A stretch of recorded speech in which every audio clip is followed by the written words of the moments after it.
Okay, great. Good afternoon, and thank you for taking the time as we're preparing these recordings and these interviews in honor of Prophetess Eileen Robinson-Murrain. And I just want to thank you for your time. So before we go any further, tell me about you, who you are, and how you met Prophetess and what name you called her. Okay, so I am Darren. I'm now leading ministry. So I'm the leader of Kingdom Life Ministries, which I founded with my wife, ordained as an apostle. Yeah, and it's keeping me very, very busy. So I started off my Christian life in Shiloh Pentecostal Church in Ashwin Street, Dalston. That's where I was born again, and that is where I met the lady that I started off calling Sister Murrain and ended up calling Mum Murrain. Beautiful. So what's your first memory of this great lady? Oh, that's a difficult one because I remember just seeing her just sort of like in the church, kind of keeping a low profile. And then every so often hearing her at the front of the church. And I think that was my first memory of her. But I think my first vivid memory of her is probably her coming and telling me that I needed to sit on the front row of church. When God had already told me that I needed to sit on the front row, and I had no intention of sitting on the front row. I really didn't want to. Only the Holy One to sit on the front row. Yeah, I didn't want to do that. And then she walked up to me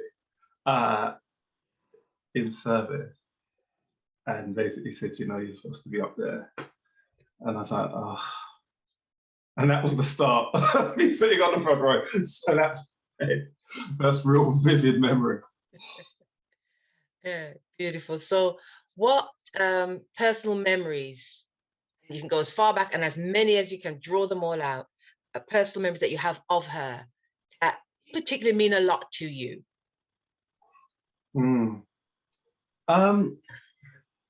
I think there are a couple that stick out. I remember going to Pastor Josephine's ordination, and she'd invited me to go with her and with Pastor Murrain. She had no reason to, really, actually at all.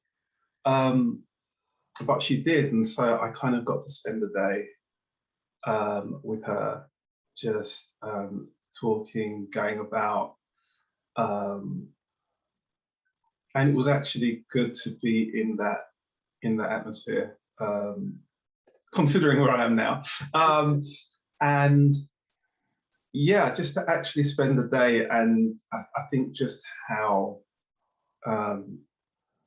at ease she was, and there was no awkwardness, no anything like that. It was just very easy to be in her company. And I think that's the first time that I met Norva, her daughter, her granddaughter, and Shanova actually, was very, very tiny. So I think that was one. I think another one was when I went with her. There was a lady that she wanted to go and see and minister to in Hackney. He was having some issues with her son, and I remember meeting her up in Hackney, and we went to go and see the lady, who was nothing to do with Shiloh from my recollection, and I think that just shows, even wider than Shiloh. She was known, and she was always out and about, and she wasn't just somebody that only sort of popped up in church, but she was living a life. And yeah, I think those are probably my two. Yeah, I think those are probably still the most personal memories for me. Yeah. Share what other memories you may have of her, comical or otherwise, when you Oh think of this lady. gosh, I think of her sense of humour, which I think when you first meet her, you don't know whether to laugh or cry, because it's that old school. Yes, we're in the long skirt and we're in the hat, and you expect she's just going to be like all the other ladies in the WMC. Amen, praise the Lord.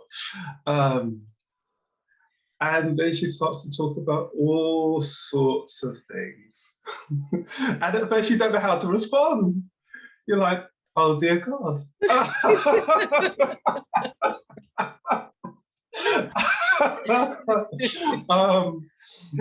And I think that was because she was so different from a lot of people that I met in her age bracket. It was actually just really, really nice, because she was just very much a real person with a real sense of humor. So that was always good to be around her. She was never afraid to be real and be honest, and to talk about whatever the subject may be.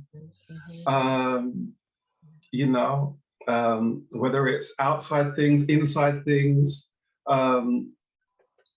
things going on in people's bedroom and they needed advice, she was just there, with no hesitation. But I think that comes from the fact that she'd and she'd tell you her life story. She'd lived the life. She'd lived the life, and so she wasn't afraid to talk about real situations. I think that's a vivid memory. I think the other one is quite interesting, because obviously with her being from Trinidad, I grew up in the Spiritual Baptist Church, and her being from Trinidad, she knows all about that and then some. And she used to have a lot of trouble with some people from that persuasion back in the day. And I remember being in the church somewhere, and this lady got up to sing a song. She'd been invited and she got up to sing a song. And I remember being in the congregation, and she sang this song. It was worshipful and I was there, but at the same time, I was also like, there's something else here. I haven't felt that since I was in the Spiritual Baptist Church. And it was so that when they had the break, we came downstairs for the intermission, and she just looked at me, and I knew exactly what she was saying. And she just said, I'm not seeing anything. And that was it. And we just started laughing, because we knew exactly what was going on. Yeah, I think so. Yeah. Brilliant. So, and so the story is left untold. You didn't have to say much. Didn't have to say a word. Didn't have to say a word. So, in terms of the kinds of things that she shared, whether spoken or just eye contact, what practical advice did she ever give you, if anything, that you still hold to today, that you carry with you? Well, do you know what? It wasn't so much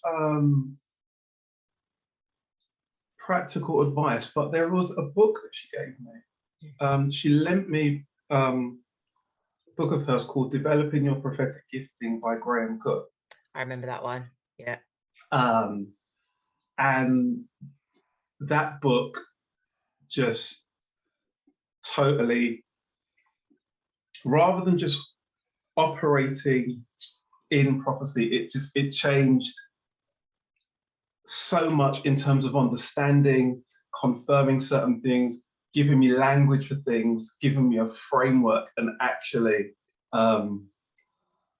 that literally to this day is the framework for how I do prophetic ministry and have taught others to do prophetic ministry.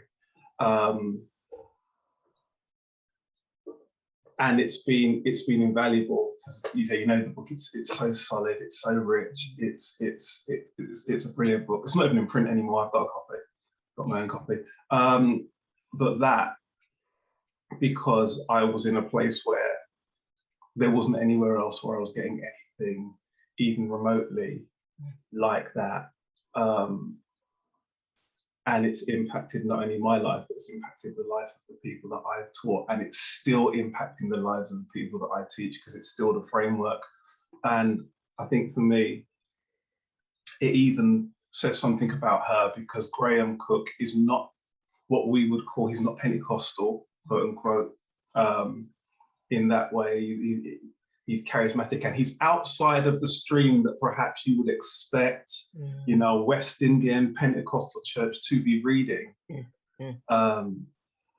But I think that kind of stuck with me as well. As I think that was the thing she taught me, and also helped you to realize that she wasn't just somebody who had a gift, that she studied in regards to her gift, which again, coming from our church background, when it comes to the gifts, you don't always get the impression that people necessarily do that. We might operate in the gifts, but to study, to hone, to perfect. And I think that,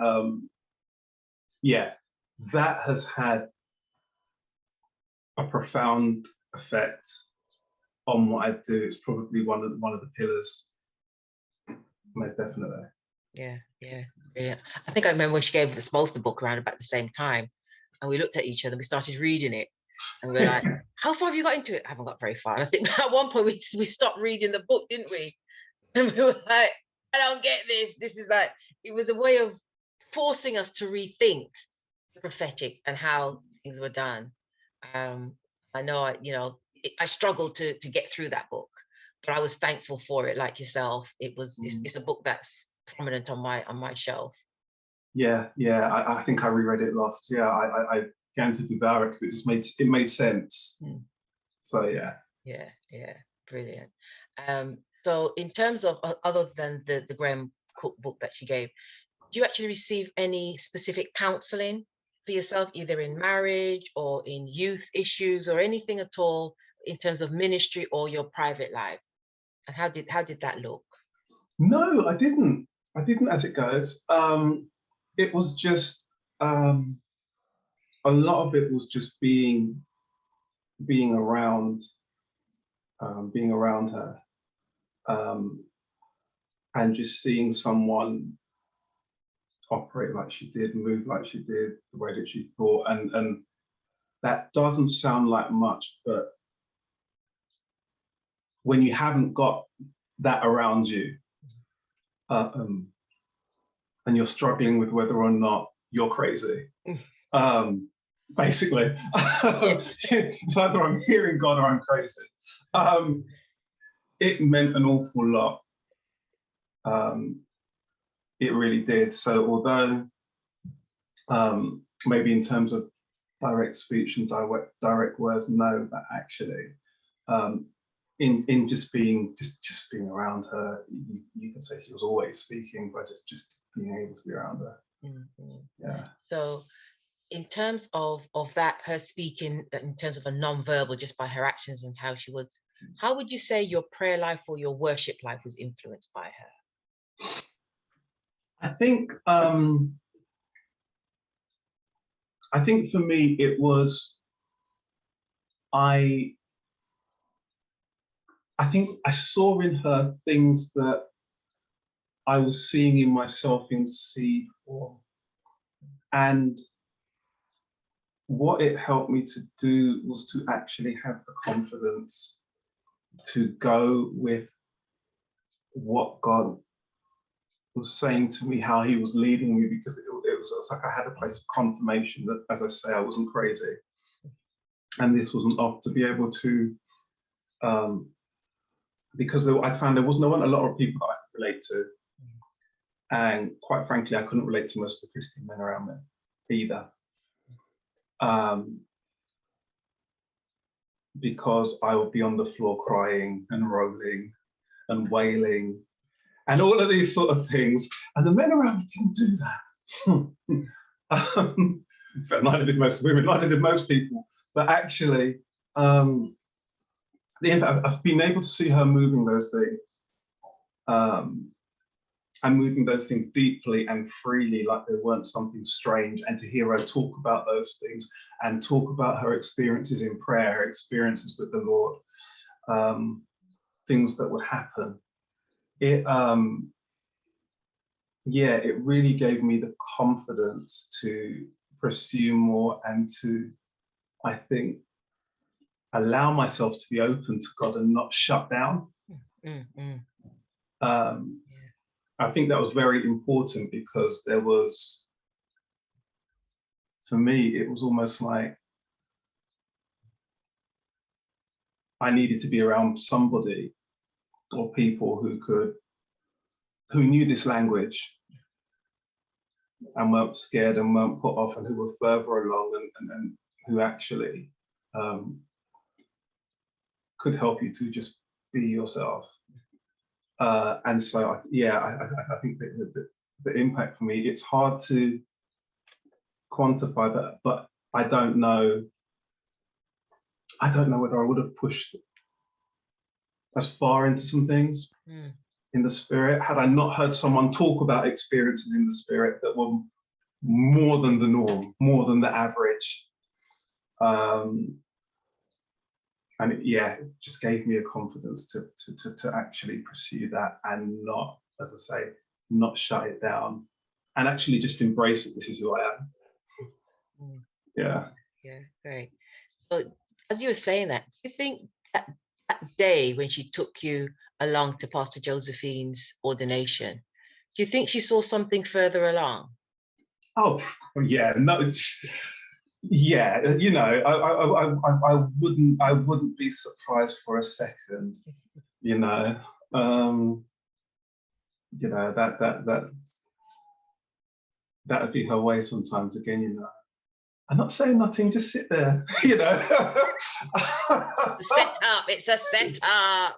Yeah, totally. So I mean, it wouldn't surprise me at all, because you always got the impression being around her that she was only ever saying a small portion of what was really going on. And you would find out at some point. Yes, maybe, yes. Yeah, because I always had this impression that you'd find out, and if she was around, you could call her, and she would then give you the next piece of the puzzle, as it were. Yeah, it just. Yeah. So, can you think of any spiritual experiences you had with her?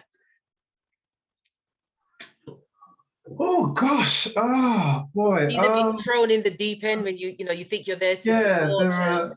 There are a few. Share them all. There are a few that stick out. So I think one I remember deeply, which will probably be forever etched into my mind. And you were there actually, as we went round to her house for prayer meeting, and we were. Burnett was there, and a couple of other people were there, and we were praying, and someone that was with us needed deliverance. I remember that. You remember? That fateful Saturday morning. Yes, and someone that we knew very well. Yeah. And I remember at the time, the person was like, "Do you know what? I kind of something was going on before, but couldn't quite put your finger on it." And I remember that day, it just went full blown. In her front room, she was there with the oil, you know, and leading to deliverance. I think that was very memorable, very memorable. I think it was the first time that I'd been in that enclosed environment, someone being delivered from demons, but it felt very natural to me. Kind of, and I think that was, again, you don't know the impact at the time, but looking around, there was nowhere else that I got that experience, even in church. You know, things were dealt with differently. So yeah, that is that's a very memorable, and again, it gave me it gave me something in the tanks. And so that was one.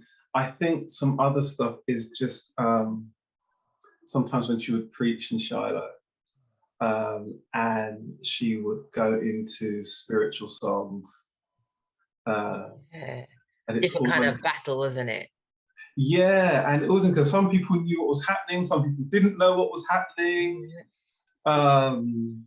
You know, so I remember that she had one in particular. She goes, "Hallelujah, Hallelujah." Yeah. You knew something. Yeah, those who knew there was something afoot. Yes, yes. So I always remember that. Yes. Different experiences in church service. I remember countless times for going into battle prayer in the middle of service. And sometimes when you're there, just there trying to keep yourself quiet. And you hear next to you hear on the bench, hey. And that was it. And you're like, nope, I'm not getting involved, no, I should go home. And then you were involved.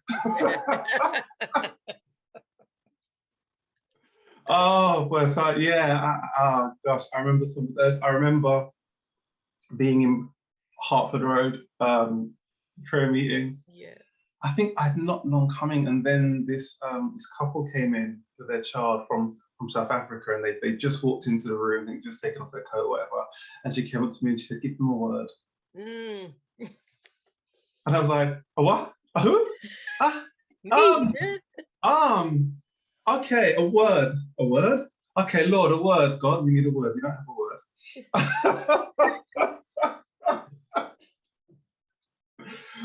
You know, I had from the settee to the time I stood up to get a word.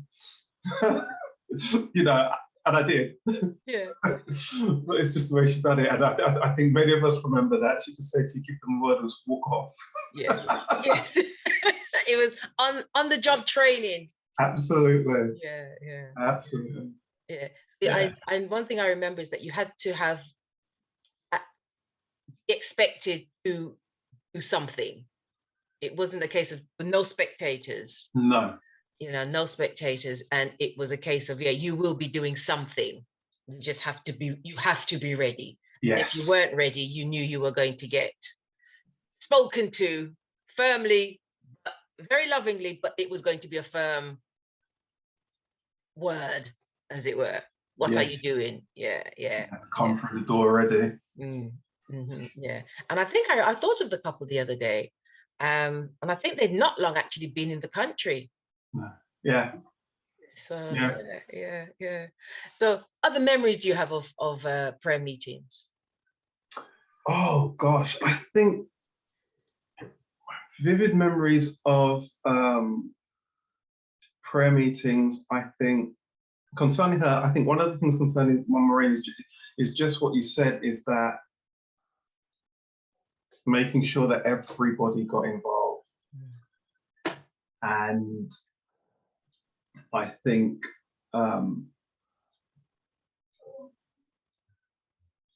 that sowed such a seed in my life.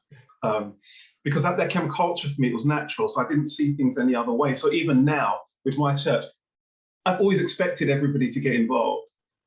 And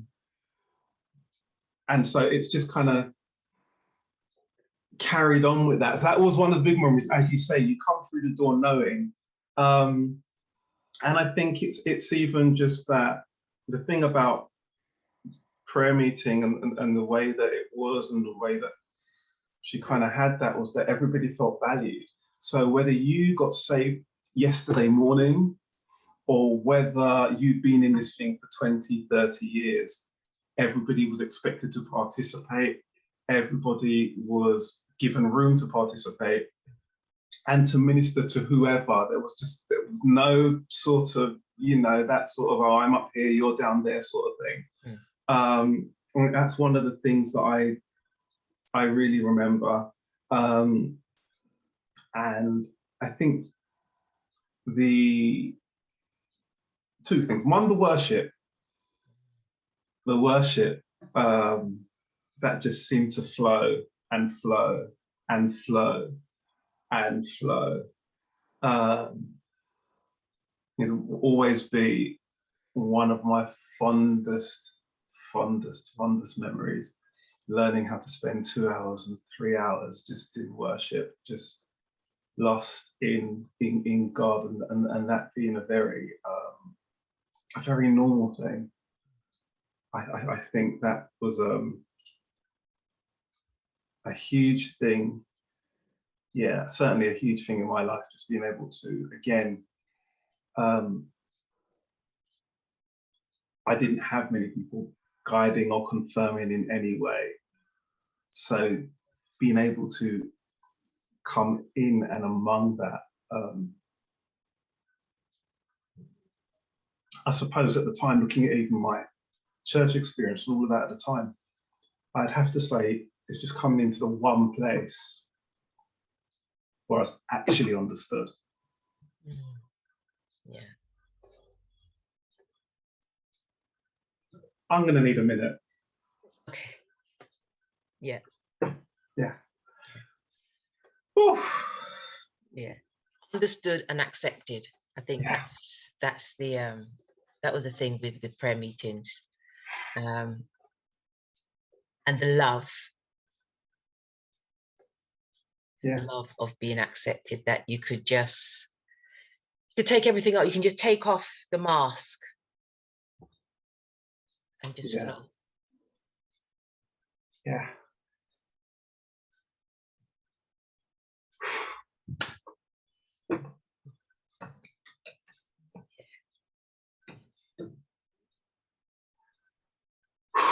Oh dear.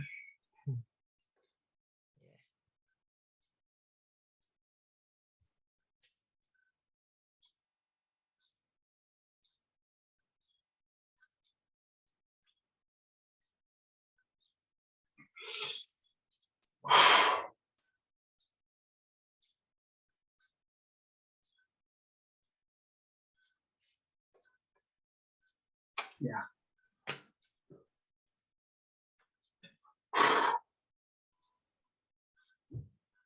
I'm sure there was something else.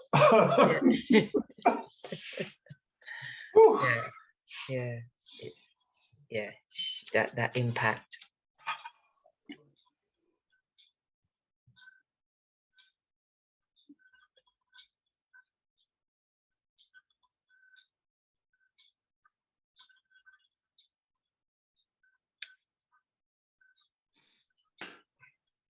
Yeah.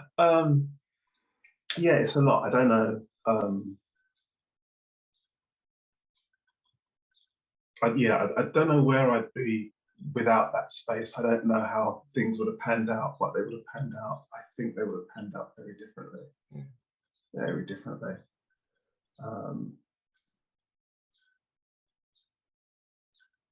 Yeah. I think my church experience would have been very different. I may not even have stayed where I was, I don't think, had I not had that environment. I think the other thing about prayer meeting, you learn just how quickly things could change. 1 minute you're sitting down and you think there's a lull, and you think there's a calm, and then there's not a calm, and then oh, bless God. And that was again, it's just maybe I think looking at it now is a bit different, because I think at the time it becomes, after a while, and as you start going, it becomes a culture and you almost take it for granted. But in hindsight, you're able to look back and see even the times in your own life, whether it's for yourself or others, where you needed to respond quickly in the Holy Ghost, and the reason why you're able to suddenly pick up on something and just run with it, whether maybe you were just eating, maybe you were putting your socks on, whatever, you know, you were putting your socks on and now you're sort of on the floor in the kitchen, like one sock on, one sock off. Exactly. And you weren't even in the kitchen when you was putting your socks on. No, exactly. But those are the kind of things that you really learn how to all of that by just being at prayer meeting and learning how to go with it. So, and learning how to hear God. Hear God for yourself. I think that was one of the things that we followed her, but we followed her as she followed Christ. Yeah. And the beauty of one of the things I remember is that she would teach you, but she'd always say, "What is God saying?" So it was always that encouragement. Yeah, come to me after you've heard from God. So the sounding board, and that I found invaluable. In that, like you say, we didn't have anyone around us that we could bounce things off on that level. So she was the one that would say, "Actually, no, you're not mad. You're just mad for Jesus." But it's not the clinical mad where we have to get the men with the white coats. Yes. Although I know white coats are banned now, but it was that case of, you know, you won't be in the straight jacket. So there is that, and that flow. So she's left, she's left that for us. Can you think of anything else that you want to share? Because one of the things we're mindful of is that we have a lot of memories, but it's locked up, and if we don't get it out in terms of having it there for the next generation and for others out there to say, look, this is what this person has done, the many seeds that have been sown. So any other memories that you can remember in or out of prayer meeting or anything at all, just to share with people to help encourage someone who may be struggling in their walk? I think for me, one of the big things about her was just watching how can I put it? I suppose just even watching how she managed to stick with something. You know, when she came to the UK and she came to Shiloh, she didn't come as a novice. She'd done a lot, she'd seen a lot. But she was never presumptuous. She never tried to push herself up anywhere. And in some ways, and I don't mean this disrespectfully, but I think from what we saw, if you only saw her in Shiloh, you knew so little of who she actually was. That was such a small percentage. But you'd never know it, you know, because you never got a sense of her trying to be anybody, and in some ways they didn't know what to do with her. True. They didn't know what to do with her. But I think to see how she persevered and served, and I think for me, it always felt like she was squashed into a space that was too small for her. But as some people would have done and maybe caused a scene and there was never any of that. And I think as a young person coming up, that kind of really helped me to settle and helped me to be patient and to stick with things. And I think that's one of the big things about her, is that you were aware that maybe situationally things weren't perfect. She was a real person having a real experience. She didn't live on a mountain in a white dress and appear once every 60 years. Do you know what I mean? To come down from the mountain and bequeath the word to them below. So I mean, just and I think that's a big lesson when you think about when you think, for me, and I guess talking as a minister, when you think about sometimes, especially for the younger generation of ministers, how we sometimes can be, and how quick we can be and ready we can be to make a name. You can do it all on Instagram, you can do it on Facebook now, you can make yourself look like the best thing since Mount Sinai happened. You know, because I don't know, one person got their toenail healed or something like that. Yeah. You know, but no depth. Yeah. To see that she was able to kind of see the way she was able to just walk in that humility. I think that's a big one for me, and a big memory that, you know, when I would feel frustrated, you know, I can look and be like, sort of, is my frustration valid? And sometimes say yes, but you know, this is how we deal with it, sort of thing. So I think yeah, that again was really important for me. A really, really, really important memory. I was trying to make sure that I'm not missing anything. Yeah, no, I think that's, yeah. Beautiful. Excellent. Yeah. Thank you. Thank you. Apostle Darren John-Joiles of Kingdom Life Ministry, who is not on a beach somewhere, but in old UK. And I'm feeling very jealous now. In need of a holiday by some sea and some proper palm trees. You know, Darren, thank you very much for sharing your memories, going down memory lane, and just remembering this great lady who's put so much into us, and has been instrumental in what we're doing today. Yeah. You know, in our life. So, you know, really appreciate you taking the time out of your very busy schedule. And yeah, we shall be hearing anon. Yes. Yes. Thank you. That's okay. Bless.